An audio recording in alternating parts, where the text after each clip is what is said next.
삶의 작은 일에도 그 맘을 알기 원하네.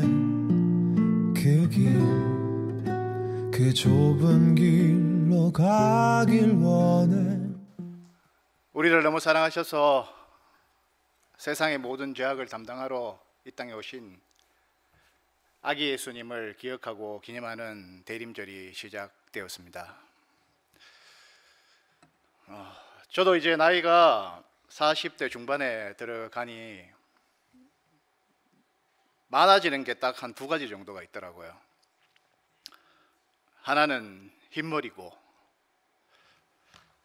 하나는 눈물이 많아지는 것 같습니다. 호르몬의 문제인가요? 그건 아닌 것 같습니다. 길을 지나가다 몸이 불편한 노부부가 손을 잡고 가는 모습에 눈물이 나게 되고, 비 오는 날 아비는 비를 다 맞으면서 자식의 비 맞음을 막아주기 위해서 우산을 받쳐주는 그 아버지의 모습에도 눈물이 나게 되고, 여러 가지 이런저런 눈물이 많이 나게 되었습니다. 얼마 전 큰 감동을 받은 일이 몇 해 전에 있었습니다. 새벽기도를 마치고 집으로 돌아가는데 이 어미 고양이가 되게 분주하게 교회 주변으로 움직이고 있는 거예요.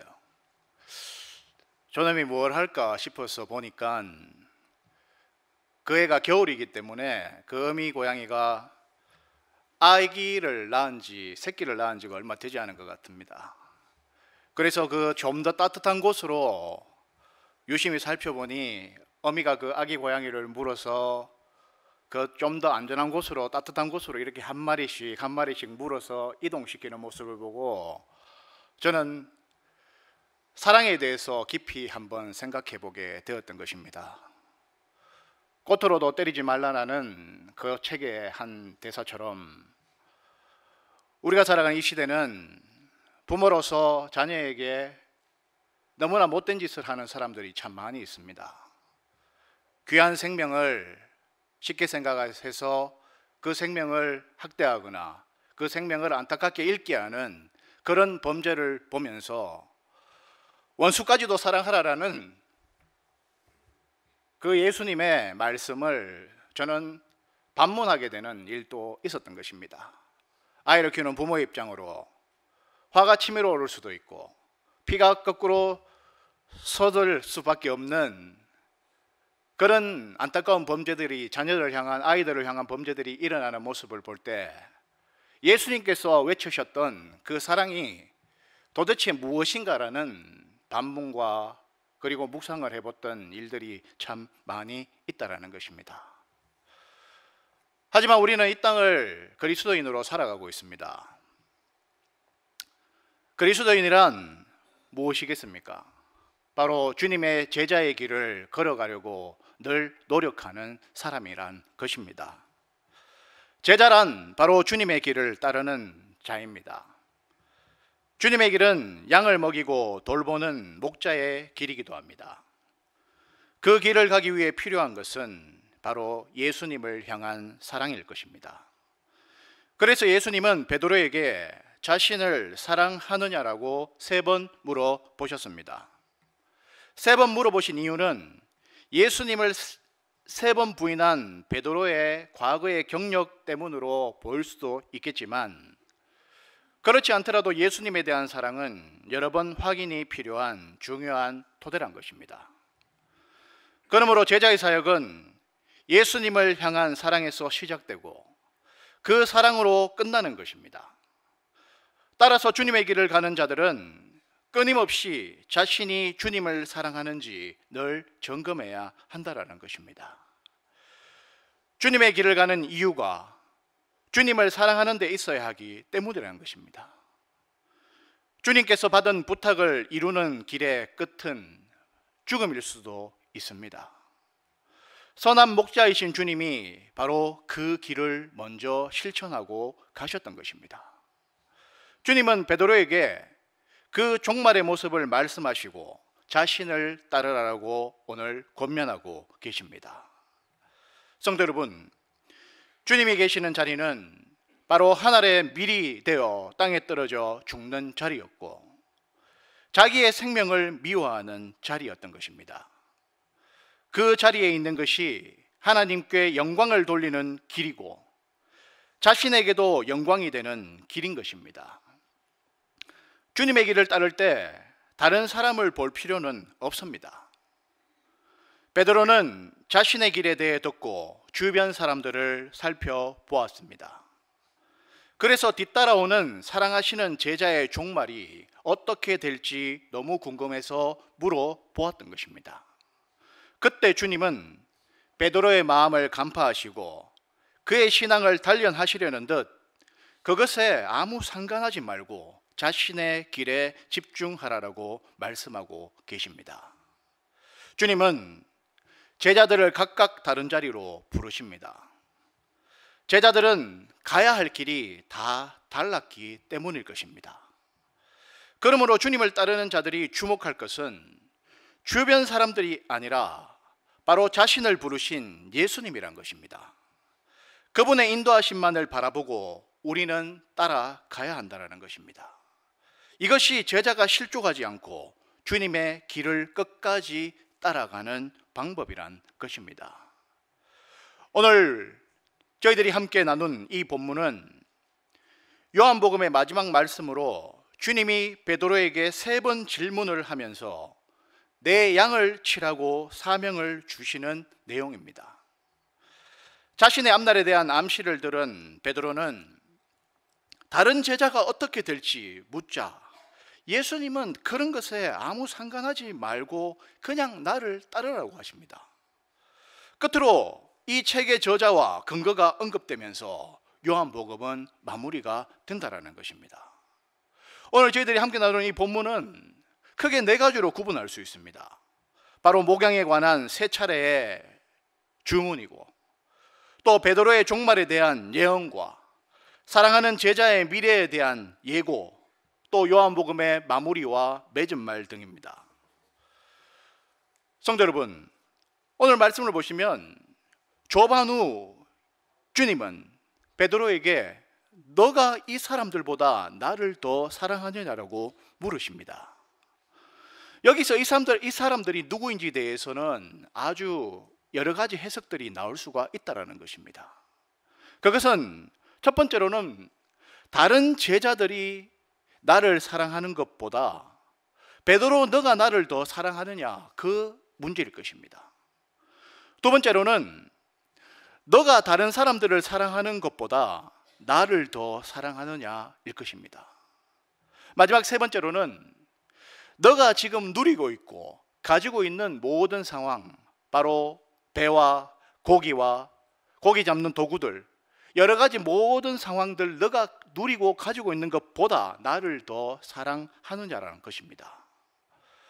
모두 가능성을 갖고 있지만 오늘 본문과 한번 대조해 보시면 어찌 보면 첫 번째 이 견해가 적합하다라고 볼 수 있다는 것입니다.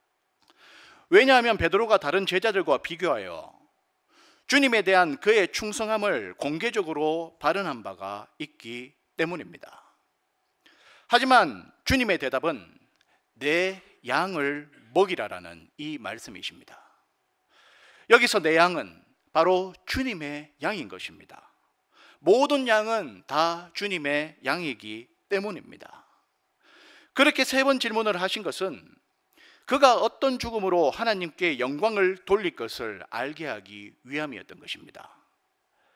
주님의 사랑에 대한 확정 없이는 도무지 할 수 없는 일을 그가 해야 하기 때문이라는 것입니다.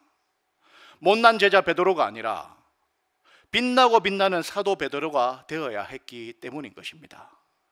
그는 제자의 대표로 그런 질문을 받았다고 할 수 있습니다.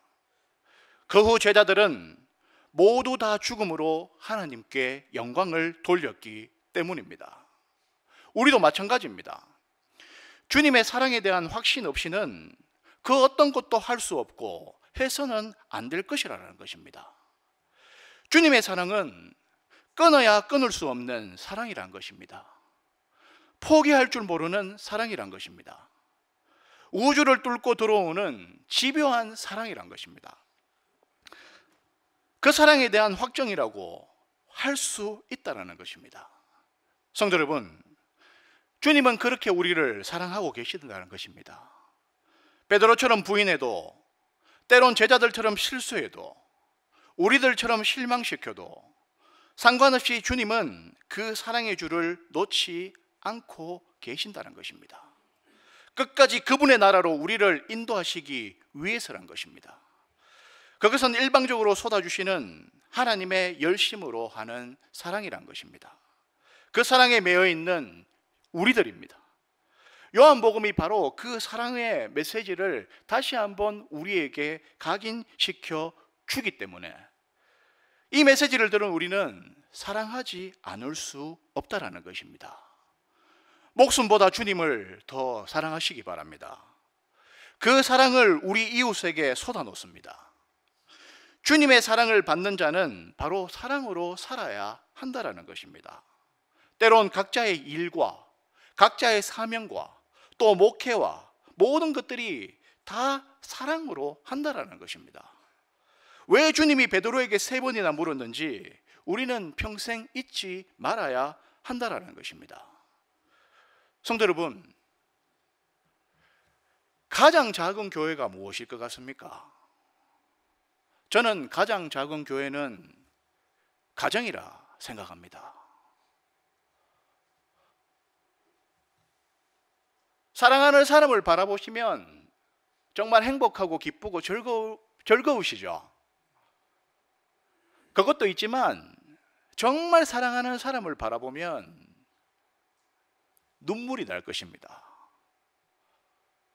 그 사랑하는 사람을 바라보면 정말 눈물이 난다라는 것입니다. 오늘 집에 돌아가셔서 사랑하는 가족의 얼굴을 한번 바라보시기 바랍니다.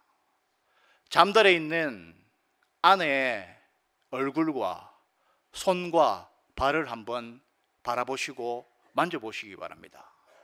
또 잠들어 있는 남편의 손과 발과 얼굴을 바라보시고 한번 만져보시기 바랍니다. 성도 여러분들에게 있어서 아내와 남편이라는 존재는 어떤 의미입니까? 어떤 의미이십니까? 아내는 그냥 장모님의 따님입니까? 남편은 시어머님의 아드님입니까? 아니라는 것입니다.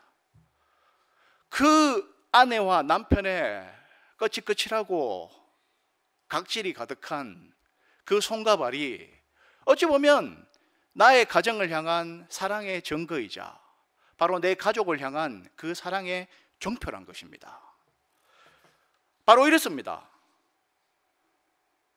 오늘 말씀을 제가 묵상할 때 예수님에 대한 사랑의 확증의 그 믿음을 가지고 바라봤을 때 제자 베드로의 그 심정을 한번 생각해 보면서 내가 만약에 지금 그 제자 베드로가 나라고 생각한다면 나도 똑같이 베드로처럼 이렇게 예수님께 물어보지 않았을까라는 그 생각을 해 보았다는 것입니다. 오늘 본문 마지막 장에 주님은 이런 말씀을 하십니다. 오늘 본문 18절 말씀해 보시면 이 말씀이 나옵니다. 내가 진실로 진실로 내게 이르노니 내가 젊어서는 스스로 띠띠우고 원하는 곳으로 다녔거니와 늙어서는 내 팔을 벌리리니 남이 내게 띠띠우고 원하지 아니하는 곳으로 데려가리라. 참 어렵죠, 이 말이. 저도 이 말씀을 묵상하면서 너무나 어렵더라고요. 와, 이게 무슨 퀴즈도 아니고 넌센스 문제같이. 저희 어릴 때 태어나면 4발로 기다가 2다리로 걷다가 나중 되면 3다리로 사는 동물과 같은 그런 문제같이 너무나 이 성경 구절이 너무나 제게는 어렵더라고요.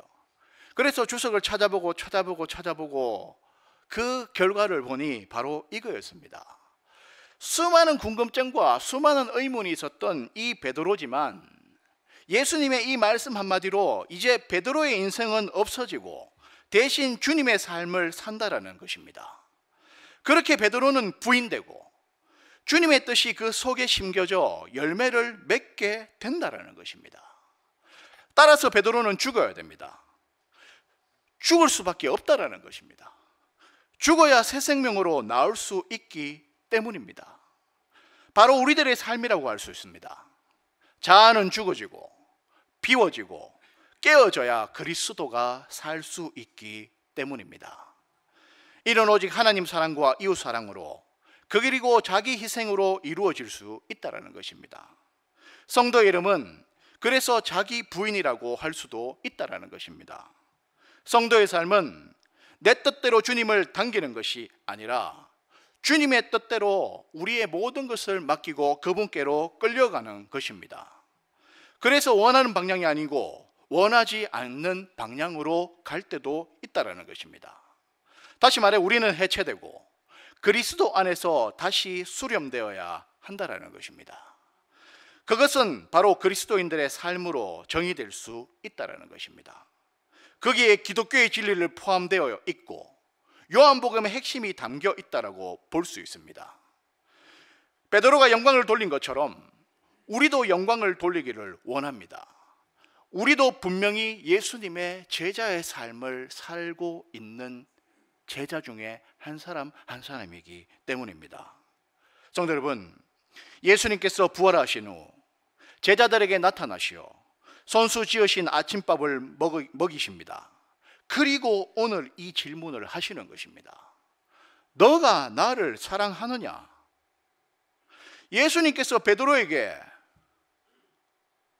너의 모든 인생과 너의 모든 것을 걸 수 있겠느냐?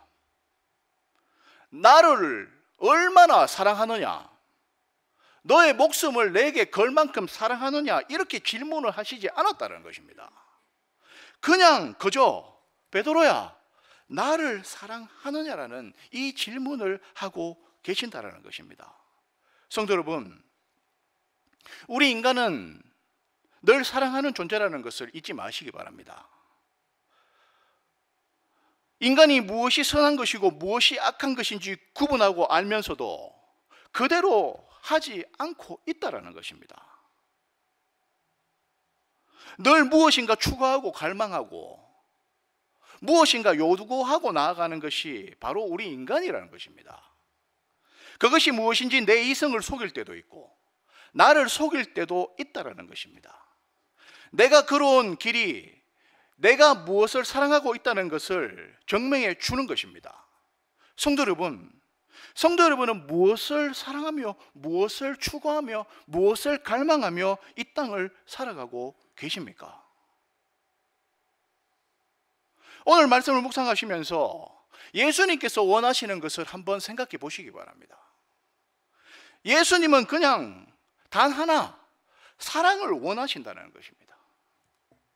예수님은 우리 성도 여러분들이 사역을 잘하거나 모든 것을 잘하거나 그리고 이 제자들이 예수님의 제자들에게 있어서 이 제자들이 엄청난 사역을 잘하고 또 엄청난 그 사역에 있어서 탁월하게 기획하고 진행하는 것을 예수님은 바라지 않고 계신다는 것입니다. 예수님은 그저 제자들에게 자신을 향한 사랑을 원하신다는 것입니다. 하나님을 사랑하고 나를 사랑해주고 내 이웃을 사랑해 달라라는 그 예수님의 마음이라는 것입니다.